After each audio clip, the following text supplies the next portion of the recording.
Assalamualaikum warahmatullahi wabarakatuh, Prof. Saya Azizul bin Yahya, metrik nombor 259824 daripada Keruji, JB. Akan membentangkan tajuk kedudukan Undang-Undang Islam di Malaysia. Otoriti Agama di Malaysia, satu badan berkuasa yang memperuntukkan undang-undang berkait hal ehwal agama Islam di bawah naungan Sultan. Seorang menteri penuh telah dilantik dan dipertanggungjawabkan ke atas hal ehwal agama Islam di Jabatan Perdana Menteri. Tiap-tiap orang berhak menganuti dan mengamalkan agamanya dan tertakluk kepada fasa. Implikasi peruntukan Islam dalam perlembagaan persekutuan.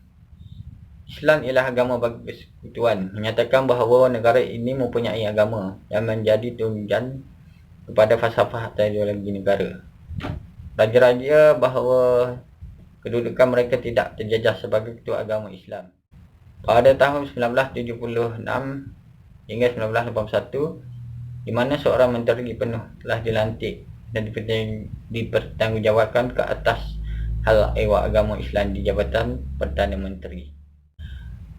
Dalam perlembagaan negeri-negeri yang mewajibkan bahawa hanya individu yang berketurunan Melayu dan beragama Islam boleh dilantik menjadi menteri besar di negeri-negeri yang mempunyai raja. Bagi jawatan Perdana Menteri, menteri-menteri atau pegawai tinggi persekutuan tidak memperuntukkan syarat mesti berbangsa Melayu dan beragama Islam dalam perlembagaan. Yang di-Pertua Agong bagi memelihara kedudukan istimewa orang-orang Melayu dan Bumi Putera Sabah dan Sarawak dan kepentingan-kepentingan yang sah bagi kaum-kaum lain. Bagi pelaksanaan Undang-Undang Islam di Malaysia, 3 institusi agama utama yang diwujudkan bagi menjaga dan menyelia masalah dan urusan umat Islam di Malaysia. Antaranya, yang pertama, Majlis Agama Islam. Yang kedua, Mufti dan Mahkamah Syariah. Berdasarkan pada hal ini, dapatlah diketahui bahawa kedudukan agama Islam sebagai agama persekutuan berperanan dalam pelaksanaan undang-undang negara dan kehidupan masyarakat Muslim serta memberi gambaran jelas bahawa otoriti agama Islam mempunyai pengaruh dan kuasa dalam menyelia hal ehwal kebajikan umat Islam, memelihara sumber-sumber ilmu agama Islam dan hal-hal berkaitan pendidikan Islam dan sebagainya. Isu-isu berkaitan agama Islam, kredibiliti institusi agama Islam yang dipersoal. Perkara yang secara keseluruhannya menidakkan dakwaan bahawa Malaysia adalah negara sekular. Salah satu perkara yang jelas ialah kedudukan institusi beraja. Konteks Malaysia antara kumpulan umat Islam yang membangun dan memperjuangkan agar otoriti agama Islam diteliti semula dikenali sebagai kumpulan G25. Isu antara ran undang-undang G25. Kumpulan G25 berpendirian bahawa Malaysia sebuah negara sekular bermula ketika zaman kemerdekaan lagi, dan G25 berpendapat bahawa pelaksanaan RUU 355 ialah satu proses kepada pengukuhan undang-undang syariah. G25 juga menuntut agar Jabatan Kemajuan Islam yakin dimasukkan dan akan diaudit semula. Kumpulan G25 juga menuntut agar hukuman khalwat dimasukkan kerana dianggap telah mencerobohi hak privasi individu.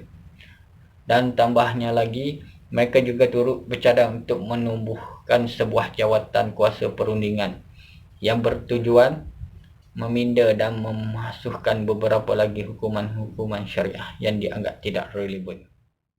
Kekuatan Undang-Undang Islam di Malaysia memberi beberapa kekuatan kepada agama Islam, sebab dengan peruntukan ini telah memberi dengan sendirinya menafikan negara ini sebuah negara sekular. Ini juga telah memberi ruang kepada kerajaan untuk berusaha meningkatkan dan meninggikan syariat Islam. Juga berkuasa untuk menyekat perkembangan agama atau ajaran yang bertentangan dan ajaran yang terkeluar dari agama Islam.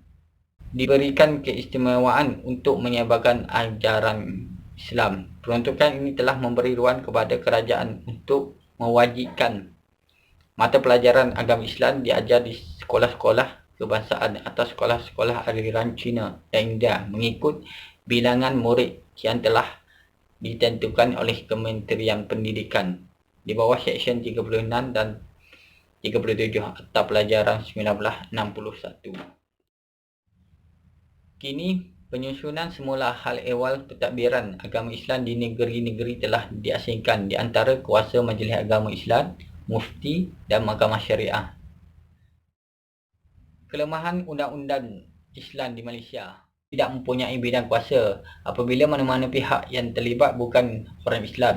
Pada masa sekarang, bidang kuasa jenayah Mahkamah Syariah ialah sangat terbatas. Syariah adalah mempunyai bidang kuasa mengenai kesalahan-kesalahan setakat yang diberikan oleh Undang-Undang Persekutuan. Undang-Undang Keterangan yang digunakan pakai terhadap berlawanan dengan Undang-Undang Islam. Penggubalan elemen keterangan Mahkamah Syariah yang ada di Malaysia ialah dengan mengintegrasikan undang-undang Inggeris dan Syariah. Mahkamah di dalam mengenepikan keterangan yang diterima pakai hukum syarak dan mengimplementasikan enakmen keterangan berlandaskan undang-undang Inggeris. Cadangan menambah baik undang-undang Islam di Malaysia. Untuk menyeragamkan undang-undang ini akan memberi manfaat kepada pelaksanaan dan amalan perundangan di Mahkamah Syariah yang lebih sistematik akan memudahkan prosedur mahkamah. Tambahbaikan Akta 355 ini perlu dipindah supaya relevan dengan tuntutan syarak.